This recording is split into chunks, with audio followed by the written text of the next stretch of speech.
Good morning, students. Welcome back to my personal YouTube channel in Seth Murlidhar Mansingha government girls college Bhilwara. मैं doctor सीमा गौड़ आज आपको वसा विलेय vitamin के बारे में पढ़ाऊंगी। पिछले अध्ययन सत्र में हमने विटामिन ए के विषय में अध्ययन किया था। आज हम लोग विटामिन डी के बारे में पढ़ेंगे। आज के इस वीडियो सत्र में चर्चा किए जाने वाले बिंदु हैं विटामिन डी का इतिहास एवं संरचना, विटामिन डी का निर्माण, डी के कार्य, विटामिन डी के स्रोत तथा दैनिक आवश्यकता। इतिहास एवं संरचना।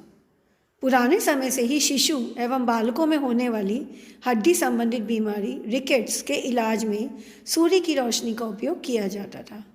सन 1918 में सर एडवर्ड मिलनबाय ने वसा विलेय पदार्थ में एंटी रैकेटिक प्रॉपर्टीज़ का सबूत प्रस्तुत किया। अर्ली 19th सेंचुरी में कॉड लिवर ऑयल में उपस्थित एंटी रिकेटिक विशेषताओं को पहचाना गया, जो प्राचीन समय से ही लोक उपचार में काम आती थी। रिकेट्स के लिए फोक मेडिसिन के रूप में काम आती थी। जॉन हॉपकिंस यूनिवर्सिटी में मैककॉलम द्वारा विटामिन डी की खोज की गई। तत्पश्चात यह देखा गया कि सूरज की रोशनी में उपस्थित अल्ट्रावायलेट किरणें स्टीरॉल को विटामिन डी में परिवर्तित करती हैं तथा रिकेट्स को बचाती हैं एवं इसका उपचार करती हैं। सन 1922 में विटामिन डी के पूर्ववर्ती स्वरूप 7 डिहाइड्रोकोलेस्ट्रॉल जंतुओं में तथा अर्गोस्टेरॉल पादपों में खोजे गए। 1932 में विटामिन डी का क्रिस्टलीकृत स्वरूप पृथक किया गया, अर्थात 1932 में विटामिन डी सिंथेटिक फॉर्म में विटामिन डी के क्रिस्टल्स तैयार किए गए। सन 1936 में विटामिन डी की रासायनिक संरचना सुनिश्चित की गई। हम बात करते हैं विटामिन डी के निर्माण की। विटामिन डी को हम माइक्रोग्राम में नापते हैं। यहाँ ये जो यूजी लिखा है ये माइक्रोग्राम के लिए लिखा है। एक माइक्रोग्राम विटामिन डी 40 IU अर्थात इंटरनेशनल यूनिट्स विटामिन डी के बराबर है और विटामिन डी को हम इंटरनेशनल यूनिट्स के रूप में ही इसकी आवश्यकता को हम निर्धारित करते हैं। इसी प्रकार विटामिन डी की जो एक्टिव फॉर्म है वो 125 डाईहाइड्रोक्सी विटामिन डी है और 125 डाईहाइड्रोक्सी विटामिन डी का 1 microgram 1000 international units of vitamin D के बराबर है। आइए देखें इसका निर्माण कैसे होता है। सूर्य की रोशनी में जो अल्ट्रावायलेट किरणें हैं उसमें 290 से लेकर 315 नैनोमीटर की वेव लेंथ वाली किरणें जब हमारी त्वचा पर पड़ती हैं तो त्वचा में उपस्थित प्रो विटामिन D3, जिसको हम 7 डिहाइड्रोकोलेस्ट्रॉल भी कहते हैं, वो प्री विटामिन D3 में बदल जाता है त्वचा में। 2 से 3 दिनों के अंतराल में ताप प्रेरित आइसोमराइजेशन अर्थात हीट इंड्यूस्ड आइसोमराइजेशन के द्वारा ये प्री विटामिन D3 में परिवर्तित हो जाता है और इस प्रकार हमें सूर्य की रोशनी से विटामिन डी की प्राप्ति होती है। विटामिन डी की संरचना। विटामिन डी 2 स्वरूपों में उपस्थित होता है। पहला विटामिन D3 जिसको हम कॉलीकैल्सिफेरोल भी कहते हैं, ये प्राणिज स्रोत जैसे कि अंडा, मांस, मछली, मुर्गी इत्यादि से प्राप्त होता है। विटामिन D2 जिसको अर्गोकैल्सिफेरोल भी कहा जाता है, ये वनस्पतिक स्रोत है, पौधों से प्राप्त होता है। विटामिन डी के कार्य। पहला, कैल्शियम एवं अवशोषण में सहायक। हम सभी जानते हैं कि विटामिन डी हमारी आंतों में कैल्शियम एवं अवशोषण में मदद करता है। किस प्रकार से करता है ये हम अगली स्लाइड में देखेंगे। कैल्शियम का समस्थापन अर्थात होम्योस्टेसिस एवं हड्डियों का निर्माण एवं रखरखाव। यहाँ इससे तात्पर्य है कि जब भी हमारे शरीर में रक्त में कैल्शियम की कमी हो जाती है तो विटामिन डी हड्डियों से बोन रीअब्जॉर्प्शन के द्वारा कैल्शियम रक्त में सप्लाई करता है, रक्त के कैल्शियम स्तर को नियंत्रित करता है। इसी प्रकार जब रक्त में कैल्शियम का स्तर 11 मिलीग्राम प्रति 100 मिलीलीटर से अधिक हो जाता है तो विटामिन डी बोन मिनरलाइजेशन के लिए सपोर्ट करता है और हड्डियों में कैल्शियम और फास्फोरस जमा होने लगता है और इस प्रकार रक्त और हड्डियों के बीच कैल्शियम का लेवल मेंटेन बना रहता है। रक्त में कैल्शियम एवं फास्फोरस के स्तर को नियंत्रित करना मैंने अभी आपको समझाया। शारीरिक वृद्धि एवं विकास। विटामिन डी ही वो कंपोनेंट है जो हड्डियों में कैल्शियम एवं फास्फोरस के डिपोजिशन तथा हड्डियों को स्ट्रेंथ देने के लिए ज़रूरी है। तो इस प्रकार विटामिन डी शरीर की वृद्धि एवं विकास में भी ज़रूरी है। विशिष्ट जीन्स के नियमन में सहायक। 125 dihydroxy vitamin D insulin hormone, parathyroid hormone किस श्रवण में सहायता करता है, श्रवण ये गलती से लिखा गया है, इनको सिक्रीट करने में हेल्प करता है तथा इसके साथ साथ यह प्रतिरक्षी तंत्र व स्त्री प्रजनन तंत्र के विकास में भी मदद करता है जीन रेगुलेटरी एक्टिविटी के द्वारा। हड्डियों एवं दांतों की वृद्धि एवं विकास के अतिरिक्त विटामिन डी कैंसर को रोकने में भी सहायता प्राप्त करता है। वैज्ञानिक शोधों के दौरान ये प्राप्त पता चला है कि विटामिन डी त्वचा संबंधित रोग सोराइसिस के उपचार में भी उपयोगी पाया गया है। दांतों संबंधी पेरियोडेंटल रोगों में भी 60,000 इंटरनेशनल यूनिट विटामिन डी तथा 500 मिलीग्राम्स कैल्शियम प्रतिदिन देने से मसूड़ों में रक्तस्राव में कमी देखी गई है। विटामिन डी के कार्यों को फ्लो चार्ट के रूप में हम देख रहे हैं। वास्तव में विटामिन डी के लिए ये भी कहा जाता है कि ये एक हार्मोन की भांति काम करता है। हार्मोन की क्या विशेषता होती है कि हार्मोन किसी एक ग्रंथि के द्वारा किसी एक स्थान पर निर्मित होता है और वो बॉडी में जाकर कहीं दूसरे रक्त के द्वारा बॉडी में दूसरे स्थान पर जाकर अपनी एक्टिविटी करता है। इसी प्रकार से आइए हम देखें विटामिन डी भी कैसे काम करता है। हमने पिछली एक स्लाइड में देखा था कि सूरज की अल्ट्रावायलेट किरणों में 290 से 315 नैनोमीटर की जो वेव लेंथ होती है वो जब त्वचा के प्रोवाइटामिन डी पर पड़ती है, जिसको हम 7D हाइड्रोकोलेस्ट्रॉल भी कहते हैं, तो यह प्री विटामिन D3 में बदल जाता है त्वचा के अंदर। 2 से 3 दिन के दौरान ही हीट इंड्यूस्ड आइसोमराइजेशन की प्रक्रिया के दौरान ये प्री विटामिन D3 अर्थात कॉलीकैल्सिफेरॉल में बदल जाता है।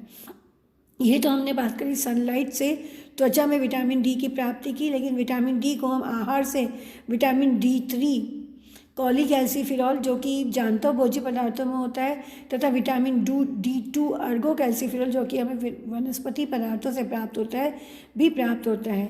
यही विटामिन D3 यकृत में जाकर 25 हाइड्रोक्सिलेज एंजाइम की प्रक्रिया से 25 हाइड्रोक्सी विटामिन D3 अर्थात कैल्सीडायोल में परिवर्तित हो जाता है। ये 25 हाइड्रोक्सी विटामिन D3 किडनी अर्थात गुर्दे में जाकर 1 हाइड्रोक्सिलेज एंजाइम की प्रक्रिया से लो कैल्शियम एवं फास्फोरस, रक्त में लो कैल्शियम एवं फास्फोरस होने तथा PTH पैराथायराइड हार्मोन की उपस्थिति में दोबारा से हाइड्रोक्सिलेशन होता है और 125 डाई हाइड्रोक्सी विटामिन D3 में कन्वर्ट हो जाता है। ये विटामिन D3 जो कि अब विटामिन डी का सक्रिय स्वरूप है, इसके 3 प्रकार के टारगेट टिश्यूज है जहाँ ये अपना काम करता है। सबसे पहला आंतों में, दूसरा अस्थियों में और तीसरा गुर्दे में। आंतों में यह कैल्शियम एवं फास्फोरस के अवशोषण को बढ़ाता है। आंतों की नलिकाओं में जाकर यह कैल्शियम बाइंडिंग प्रोटीन के स्तर को बढ़ा देता है, जिसकी वजह से कैल्शियम एवं फास्फोरस का अवशोषण बढ़ जाता है। इसी प्रकार अस्थियों में विटामिन D3 पैराथायराइड हार्मोन के साथ कैल्शियम एवं फास्फोरस के मोबिलाइजेशन को बढ़ाता है। मोबिलाइजेशन अर्थात movement of calcium and phosphorus bones to blood and blood to bones. और तीसरा गुर्दे अर्थात किडनी में ये डिस्टल टिब्यूल्स दूरस्थ नलिकाओं में जाकर कैल्शियम के पुनर्अवशोषण में मदद करता है। इस प्रकार विटामिन D3 हमारे रक्त में कैल्शियम के स्तर को बढ़ाने में 3 प्रकार से मदद करता है। पहला, आंतों में कैल्शियम व फास्फोरस के अवशोषण को बढ़ाकर, दूसरा बोन्स से कैल्शियम एवं फास्फोरस को मोबिलाइज करके बाहर निकाल के, और तीसरा गुर्दे के दूरस्थ नलिकाओं में कैल्शियम के पुनर्अवशोषण को बढ़ाकर। आपने देखा कि विटामिन डी का निर्माण हुआ था पहले त्वचा से ये इसमें यकृत में परिवर्तन हुए, यकृत से जाके इसमें गुर्दे में जाकर परिवर्तन हुए, और उसके पश्चात ये ब्लड के द्वारा पूरी बॉडी में जब सर्कुलेट किया गया तो इसने अपना काम करा आंतों में जाकर, अस्थियों में जाकर और गुर्दे की दूरस्थ नलिकाओं में जाकर। इस प्रकार से विटामिन डी को हम ये भी कहते हैं कि विटामिन डी एक हार्मोन की भांति कार्य करता है। विटामिन डी के स्रोत की जब हम बात करते हैं तो विटामिन डी का सर्वश्रेष्ठ स्रोत सनलाइट है, जिसमें एक्सपोज होने से त्वचा के अंदर प्रोविटामिन D3 पहले प्री विटामिन और फिर विटामिन डी में परिवर्तित हो जाता है। प्रतिदिन अगर हम 10 से 15 मिनट भी सूर्य की रोशनी में एक्सपोज होते हैं बिना वस्त्रों के, अर्थात आपके चेहरे और हाथों पर वस्त्र मिनिमम हो, न्यूनतम हो या नहीं के बराबर हो, तो 10 से 15 मिनट में इतना सफिशिएंट विटामिन डी बन जाता है जो आपकी प्रतिदिन के रिक्वायरमेंट को पूरा करता है। इसके अतिरिक्त विटामिन डी के अन्य स्रोतों पर हम बात करें तो देखिए कॉड लीवर ऑयल में सर्वाधिक vitamin D 1 lakh international unit पर 100 ग्राम पाया जाता है। उसके बाद श्रिम्प मछली, भेड़ का लिवर, मैकरेल, कॉड मछली का नाम है, फिर उसके पश्चात बटर, एगियो, बीफ स्टीक, चीज़, ये सभी चीज़ तो दूध से बना हुआ है। और कॉर्न ऑयल जो कि वनस्पति तेल है, मक्की का तेल, उसमें भी 9 इंटरनेशनल यूनिट्स विटामिन डी है। गाय के दूध में, पालक में, पत्ता गोभी में विटामिन डी बहुत ही कम मात्रा में है, जिसको हम अर्गो कैल्सिफेरॉल भी कहते हैं। हम बात करते हैं विटामिन डी की दैनिक आवश्यकता की। तो प्रारंभ में ऐसा था कि विटामिन डी की पौष्टिक आहारीय मात्रा केवल रिकेट्स तथा ऑस्टियोमलेशिया की स्थितियों को रोकने के लिए सुझाई गई थी, किंतु अब विटामिन डी को विटामिन से अधिक प्रो हार्मोन ज़्यादा समझा जाता है और दिन में 10 से 15 मिनट सूर्य की रोशनी में रहने भर से ही हमें पर्याप्त विटामिन डी प्राप्त हो जाता है। भारतीयों के आहार में भारतीय आहार विटामिन डी की आवश्यकता का 1/10वां हिस्सा भी उपलब्ध नहीं करा पाते हैं, किंतु उन्हें विटामिन डी की कमी नहीं होती क्योंकि यहाँ सनलाइट का एक्सपोजर बहुत ज़्यादा होता है। केवल उन्हीं व्यक्तियों में विटामिन डी की कमी रहती है जो किसी भी कारण से सूर्य की रोशनी के संपर्क में नहीं रहते, जैसे मुस्लिम्स में पर्दा प्रथा है, या बड़े शहरों में, मेट्रो सिटी दिल्ली, बॉम्बे, कलकत्ता में मल्टी कॉम्प्लेक्स बिल्डिंग्स में रहने के कारण सूर्य की रोशनी का भरपूर सेवन नहीं हो पाता, या झुग्गी झोंपड़ियों में, घनी आबादी वाले क्षेत्रों में कई बार सूर्य की रोशनी का पर्याप्त सेवन नहीं होता। कारण चाहे कोई भी रहा हो, या किसी उपापचय या जेनेटिक कारणों से विटामिन डी नहीं मिल पाता, तो इन लोगों को विटामिन डी के उपचारात्मक पूरक की आवश्यकता होती है। ICMR के द्वारा विटामिन डी की दैनिक आवश्यकताएं 4000 इंटरनेशनल यूनिट पर डे सुनिश्चित की गई हैं तथा 70 वर्ष से अधिक उम्र के व्यक्तियों के लिए यह मात्रा 600 इंटरनेशनल यूनिट सुझाई गई है, क्योंकि 70 वर्ष की उम्र के पश्चात विटामिन डी के कारण कैल्शियम, अस्थियों से कैल्शियम एवं फास्फोरस का डीमिनरलाइजेशन अर्थात बोन्स में से कैल्शियम फास्फोरस निकलने की प्रक्रिया की गति तीव्र होती है बनस्पत की मिनरलाइजेशन के। मुझे आशा है कि आपको आज के वीडियो लेक्चर में विटामिन डी की संरचना, कार्य, स्रोत अच्छी तरह से समझ में आ गए होंगे। अगले अध्ययन सत्र में हम विटामिन डी की कमी के कारण, उनके प्रभाव तथा उपचार के बारे में अध्ययन करेंगे। धन्यवाद।